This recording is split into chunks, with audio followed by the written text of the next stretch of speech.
मैं वैसे अमेरिका से हूँ, शिकागो जो शहर है। ओम जय जगदीश हरे, स्वामी जय जगदीश हरे।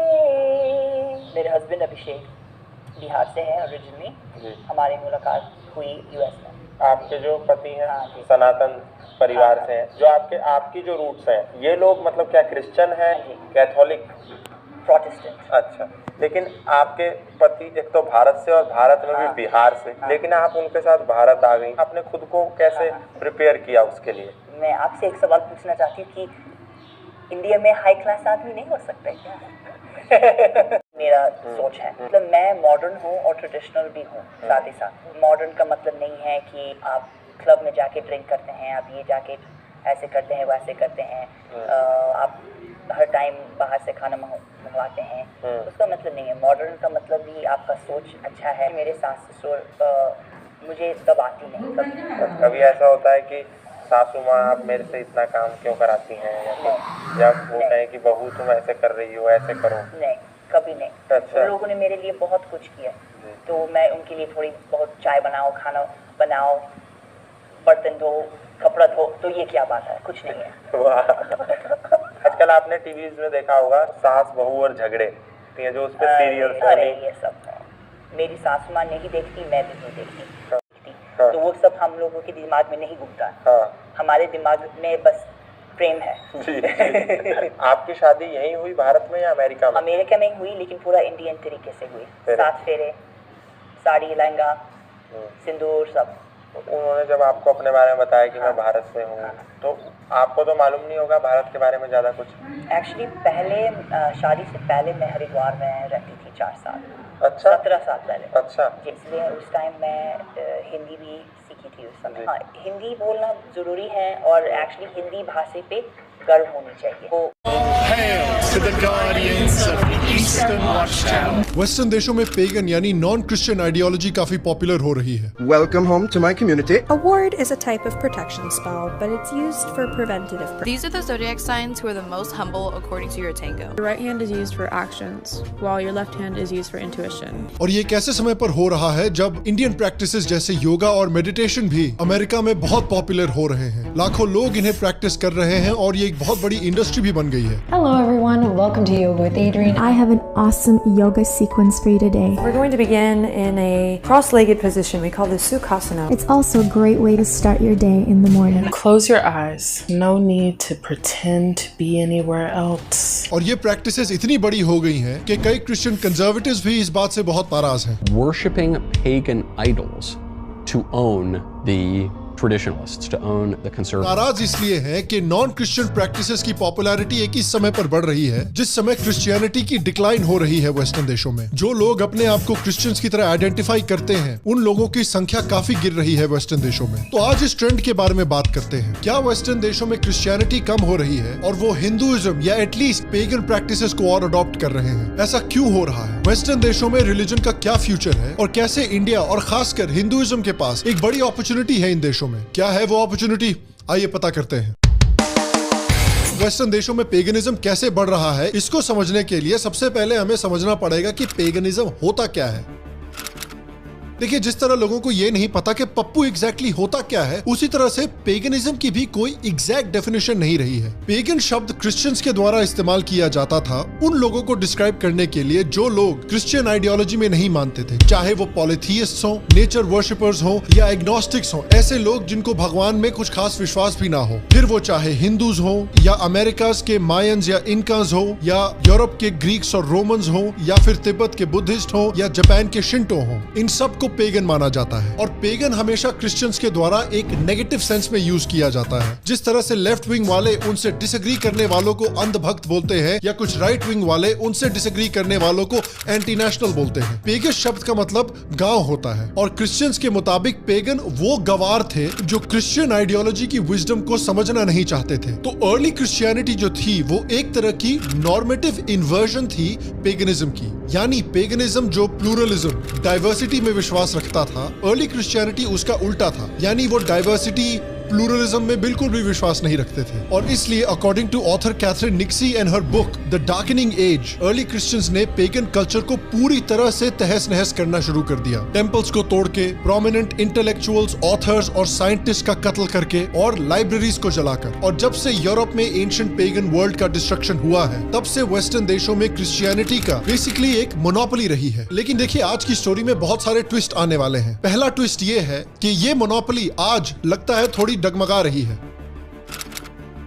पिछले साल प्यू रिसर्च सेंटर ने रिलीजन पर एक पोल किया था, जहां पर उन्होंने पाया था अमेरिका में ऑलमोस्ट 20% लोग ऐसे हैं जो किसी भी खास रिलीजन में विश्वास नहीं रखते। इनफैक्ट ये पॉपुलेशन अमेरिका के कैथोलिक पॉपुलेशन से सिर्फ 1% कम है। इनफैक्ट जो मिलेनियल जनरेशन है अमेरिका की, वो अमेरिका की हिस्ट्री की पहली जनरेशन है जिसमें क्रिश्चियंस माइनॉरिटी में है। इसी को मद्देनजर रखते हुए फ्रेंच पॉलिटिकल थ्योरिस्ट शांटल डेलसॉल ने एक बहुत कॉन्ट्रोवर्शियल किताब लिखी थी जिसका नाम था ला फॉन दे ला क्रेतियोंते, जिसका इंग्लिश ट्रांसलेशन है the end of the Christian world. उसमें उन्होंने लिखा था कि इस समय पर जो वेस्टर्न देश हैं वो क्रिश्चियन सिविलाइजेशन का एंड देख रहे हैं। उनका मानना है कि आज के जो वेस्टर्न देश हैं वो सेक्स, रिलीजियस बिलीफ, सोसाइटी और फैमिली के जो इश्यूज हैं उन मामलों में क्रिश्चियनिटी से कम अग्री करते हैं और पेगन कल्चर से ज्यादा अग्री करते हैं। तो ऑब्वियसली सवाल उठता है कि भाई ये कैसे हुआ, और यहाँ आता है हमारा दूसरा ट्विस्ट। हमें प्यू रिसर्च के नंबर्स देख के शायद लग रहा होगा कि ये कोई नई बात है, लेकिन ये खिचड़ी देखिए पिछले 300 सालों से पक रही है। पिछले 300 सालों में यूरोप में क्रिश्चियनिटी बेसिकली एक डैम की तरह है जिसमें धीरे धीरे क्रैक्स अपीयर हो रहे हैं। डार्क एजेस के समय पर जब चर्च पूरी की पूरी वेस्टर्न दुनिया को कंट्रोल करता था, उस समय ऐसी कोई भी स्पीच, ऐसा कोई भी साइंटिफिक रिसर्च, ऐसा कोई भी लिटरेचर, म्यूजिक या आर्ट जो चर्च अप्रूव नहीं करता था वो अलाउड नहीं होता था। और जब यूरोपियन देशों में एनलाइटनमेंट आया तो यही स्पीच, यही साइंटिफिक रिसर्च, यही इकोनॉमिक डेवलपमेंट और यही आर्ट बहुत तेजी से यूरोप में फैलने लगा। और कई हिस्टोरियंस जैसे कैथरीन निक्सी, स्टीफन ग्रीनब्लैट, पीटर गे, टॉमस ई रिक्स, एंड्रू साइडेल, इन सब ने काफी इंसाइटफुल रिसर्च करके दिखाया है कि ग्रीस और रोम जैसी एंशिएंट सिविलाइजेशंस को डिस्कवर करने के बाद और इन कल्चर से इंस्पायर होने के बाद यूरोपियन एनलाइटमेंट शुरू होता है। Lucretius is, on the nature of things, is one of the great instances of cultural mobility. Taking it off the shelf and recirculating it, getting it copied, and having it begin once again to be read turned out to have extraordinarily far-reaching consequences. What we know as monasteries are really just Epicurean communes with a Christian topsoil. जो French philosophers थे जिन्होंने European renaissance को lead किया था, Peter गे जो एक English historian है, वो तो इन फ्रेंच फिलोसोफर्स को मॉडर्न पेगन्स बोलते थे। तो वो क्रैक्स जो इस डैम में 300 सालों से बन रहे थे, वो क्रैक आज इतना बड़ा हो गया है कि उसमें से बहुत सारा पानी बाहर निकल रहा है। आज के जो वेस्टर्नर्स हैं वो रीपेगनाइज कर रहे हैं। क्यों? क्योंकि देखिए जो क्रिश्चियन कंजर्वेटिव्स हैं वो सोसाइटीज में बहुत सारी बाधाएं डालना चाहते हैं, चाहे गे मैरिज पर बाधा हो। It's the middle of Pride Month and there is a very scary anti-gay, anti-trans obsession on the right across the country right now. There have been several recent incidents where far-right white supremacist groups have targeted LGBTQ people. चाहे diversity of thought पर बाधा हो, चाहे योगा और दूसरी तरह की spirituality पर बाधा हो। Father Ripperger, is yoga a portal to demonic obsession, possession? It is. It's not a big deal. I'm just doing it with good intentions. It's for fun. But if you're sitting under a yoga teacher, a guru, or somebody that does traditional yoga, you're opening the door to spirit. Yoga, is it demonic? Should Christians participate in it? Listen, it is a door to the demonic realm. Astrology, zodiac signs, people will look to those because they're looking for signs or answers or this or that. They don't want to look in the Word of God. If you are involved in tarot cards, if you're involved in astrology and signs and Leo and Cancer and this and that, you're inviting demons in. Astrology is of the devil, and I'll show you why. और western देशों के जो लोग हैं वो इस तरह की बाधाओं से परेशान हो गए हैं। पिछले कुछ डेकेड्स में क्रिश्चियन सिविलाइजेशन के जो कुछ प्रॉब्लम्स हैं, जैसे lack of freedom of belief, lack of freedom of love, lack of freedom of sexuality, वो आज की वेस्टर्न जनरेशन के गले नहीं उतर रही। अगर आप आज के वेस्टर्न जनरेशन को देखेंगे तो मोस्ट मिलेनियल्स और जेनजी जो हैं वो गे मैरिज को सपोर्ट करते हैं, ट्रांसजेंडर राइट्स को सपोर्ट करते हैं। आज के लोगों को डाइवर्सिटी पसंद है, वो यूनिटी इन डाइवर्सिटी ढूंढ रहे हैं, और इसलिए वो पेगन आइडियोलॉजी या नॉन क्रिश्चियन आइडियोलॉजी में इतना इंटरेस्ट दिखा रहे हैं, क्योंकि चाहे सनातन धर्म हो या दूसरे देशों की पेगन आइडियोलॉजीज हो, वो डाइवर्सिटी को एक्सेप्ट करने के लिए काफी तैयार रहते हैं। फॉर एग्जाम्पल, रोम में जो एलिट्स थे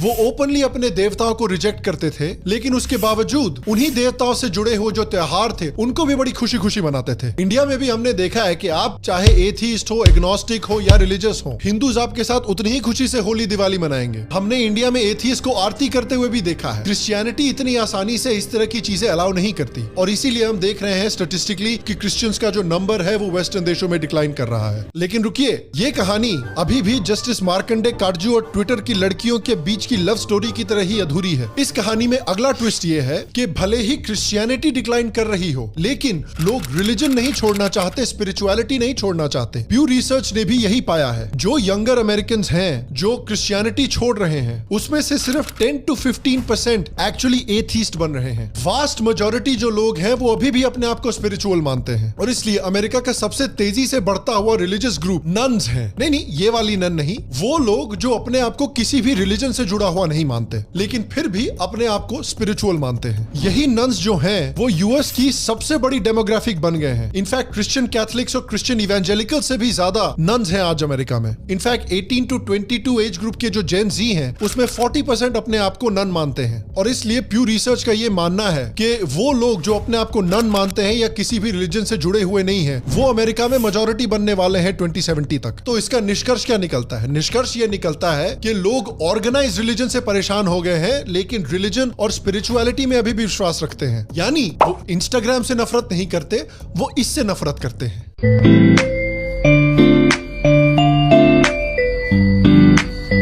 Can I call you baby?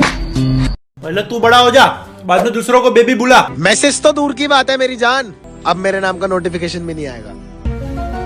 Message भी नहीं, नोटिफिकेशन भी नहीं। इंस्टाग्राम पे विचेस ऑफ टिकटॉक एक बहुत ही पॉपुलर हैशटैग है। इनफैक्ट खासकर औरतों में पेगन फिलॉसफी इतनी तेजी से फैल रही है कि अब तो उनका मजाक भी उड़ने लग गया है। We're going to be looking at zodiac sign cringe. Will you marry me? Oh my God, is that a Valeria ring? Yes. Wait, what's your sign again? I just have a few questions to ask you just to make sure that our star signs are aligned. और भले ही western देशों के लोग ये realise ना कर रहे हो, लेकिन जो पेगनाइजेशन हो रही है उनके देशों की, उसमें सनातन धर्म की प्रैक्टिसेस और सनातन धर्म की आइडियोलॉजी सबसे प्रोमिनेंट है। रोमन फिलोसोफर सिमिकस ने एक बार कहा था कि ब्रह्मांड की मिस्ट्री इतनी बड़ी है कि उसको समझने का सिर्फ एक तरीका नहीं हो सकता, और वेस्टर्न देशों के जो यंग लोग हैं वो भी अपनी लाइफ को जीने के अलग अलग डाइवर्स तरीके देखना चाहते हैं। वो प्लूरलिज्म को एम्ब्रेस कर रहे हैं, और यही प्लूरलिज्म सनातन धर्म सिखाता है। सनातन धर्म कहता है सर्वे भवन्तु सुखिनः सर्वे सन्तु निरामयाः वसुधैव कुटुम्बकम एकम सत विप्राह बहुधा वदंती। इसीलिए जो पेगन फिलोसफीज होती हैं वो अलग अलग व्यू पॉइंट्स, अलग अलग तरह की स्पिरिचुअलिटी, अलग अलग तरह के सेक्सुअल ओरिएंटेशंस को भी ज्यादा आसानी से एक्सेप्ट कर सकती हैं। फॉर एग्जांपल, सनातन धर्म में अलग अलग स्कूल्स ऑफ थॉट्स हैं, जैसे शैविज्म हो, वैष्णविज्म हो, सिखिज्म हो, चारवाक हो, बुद्धिज्म हो, जैनिज्म हो, जो एक दूसरे से काफी डिसएग्री करते हैं, लेकिन उसके बावजूद कभी भी एक दूसरे के बीच में उस तरह के युद्ध नहीं लड़े गए हैं जैसे क्रूसेड्स में मुस्लिम्स और क्रिश्चियंस के बीच में लड़े गए थे। हिंदू सोसाइटी में हिस्टोरिकली एक थर्ड जेंडर के कई एग्जांपल्स मिल जाएंगे। ट्रांसजेंडर्स को वेडिंग्स में और बच्चों के बर्थडे पर बुलाया जाता है क्योंकि उनका जो आशीर्वाद है वो बहुत पावरफुल माना जाता है। इनफैक्ट पिछले कुंभ मेले में ट्रांसजेंडर कम्युनिटी को एक अपना स्पेशल अखाड़ा भी दिया गया था। आप देख सकते हैं कि किन्नर समाज के लोग मुख्यमंत्री योगी आदित्यनाथ के लिए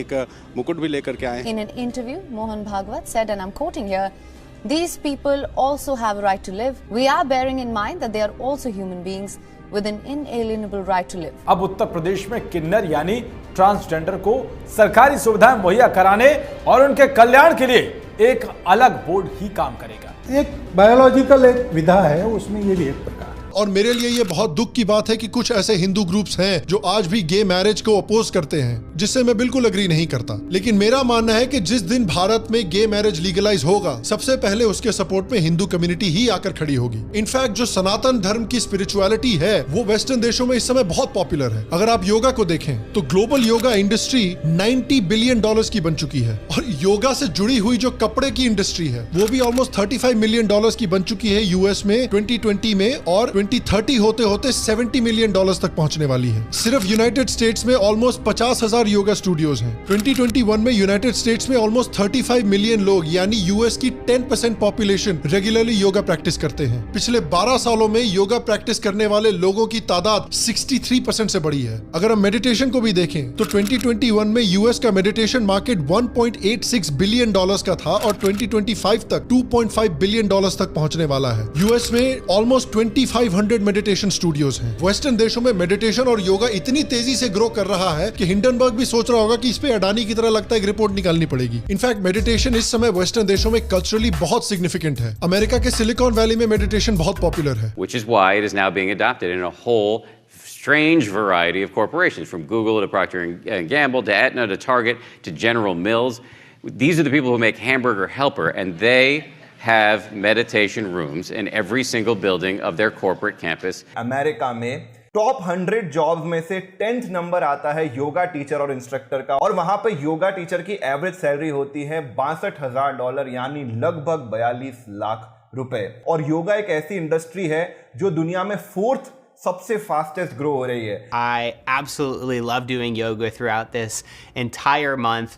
I saw so many benefits. Western देशों में एंजाइटी, डिप्रेशन और पोस्ट ट्रॉमेटिक स्ट्रेस डिसऑर्डर जैसी प्रॉब्लम्स को सॉल्व करने के लिए मेडिटेशन का इस्तेमाल बहुत हो रहा है। What you may not know is 20% of these veterans have PTSD, post-traumatic stress disorder. Intrigued by my progress, I decided to do some research on PTSD and meditation and found several recent medical studies confirming what my heart already knew. Meditation lowers stress and anxiety levels, improves immune function, and lowers heart rate and blood pressure. It turns out that meditation generally makes people feel more positively. It helps diminish anxiety. So with that group, they use mindfulness-based cognitive therapy. They found that it cut the rate of relapse, of having depression again, by 50%. एक और reason है कि क्यों future में pagan philosophy और सनातन धर्म की जो फिलॉसफीज हैं वो वेस्टर्न देशों में और भी पॉपुलर होने वाली हैं, और वो है psychedelics.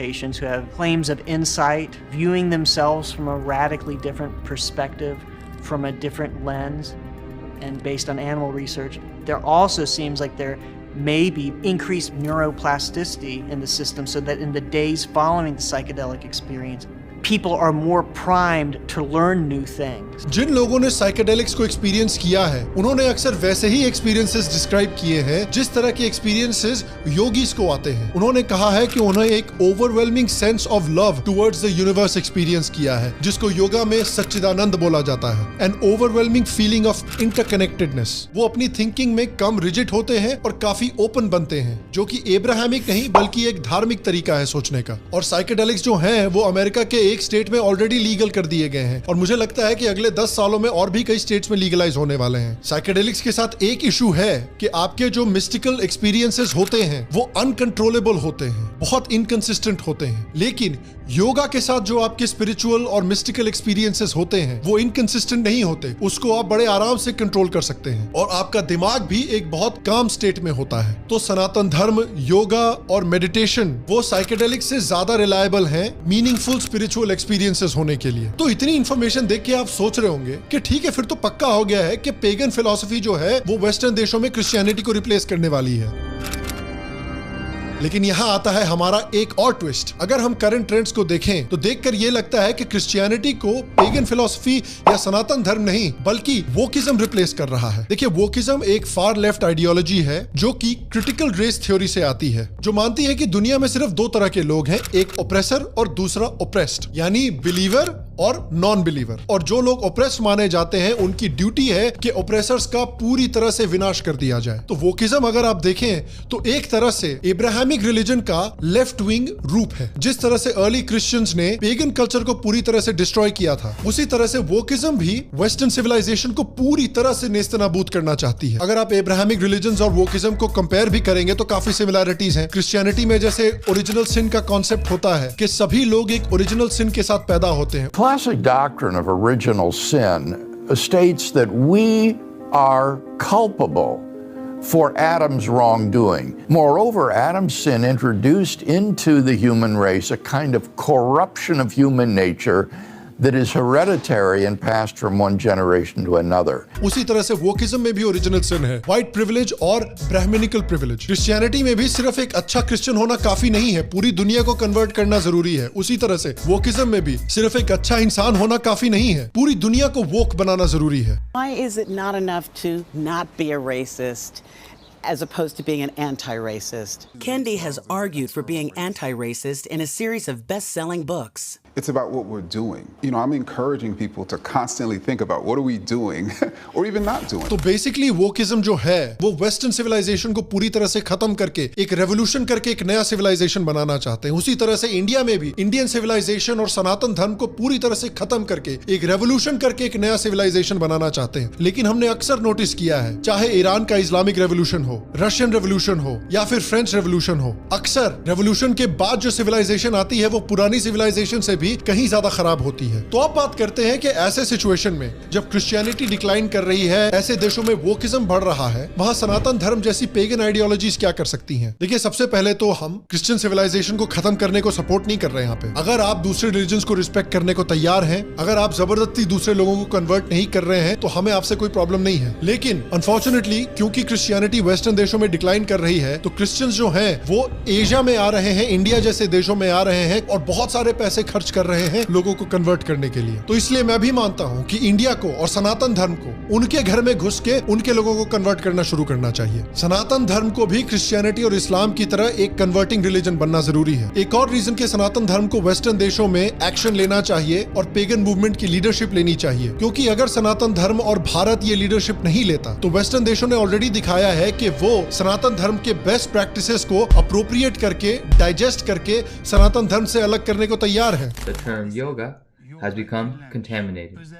They contaminated yoga, especially with their Hinduism and Buddhism. Oftentimes, worldly meditation will try to look inward. Biblical meditation is looking outward. It's looking out towards Jesus. लोग किताबें लिख रहे हैं, आर्टिकल्स लिख रहे हैं जो योगा को, मेडिटेशन को सनातन धर्म से पूरी तरह से अलग कर रहे हैं। तो इन कंक्लूजन मेरा ये मानना है कि जो ट्रेंड्स हम इस समय पे वेस्टर्न देशों में देख रहे हैं, वहां पर इंडिया के पास, खासकर सनातन धर्म के पास एक बहुत बड़ी अपॉर्चुनिटी है, क्योंकि वेस्टर्न देशों में ऐसे बहुत सारे लोग हैं जो ना जानते हुए भी सनातन धर्म की आइडियोलॉजी और सनातन धर्म के प्रैक्टिसेस को फॉलो कर रहे हैं। और सनातन धर्म के लोगों को, सनातन धर्म के गुरुओं को, इनफैक्ट इंडियन गवर्नमेंट को एक्शंस लेने चाहिए वेस्टर्न देशों में ऐसे लोगों में सनातन धर्म को प्रमोट करने की। क्योंकि अगर क्रिश्चियनिटी और इस्लाम इंडिया में आकर लोगों को कन्वर्ट करना चाहते हैं, तो इंडिया को भी उनके देशों में जाकर सनातन धर्म को फैलाना चाहिए। और इस समय इंडिया के पास परफेक्ट मौका है। और मैं आपसे पूछना चाहता हूँ, क्या आपको लगता है कि वेस्टर्न देशों में पेगनाइजेशन बढ़ रही है? क्या आपको लगता है कि वेस्टर्न देशों में सनातन धर्म जैसे कल्चर्स ग्रो कर सकते हैं? कैसे कर सकते हैं सनातन धर्म के गुरु?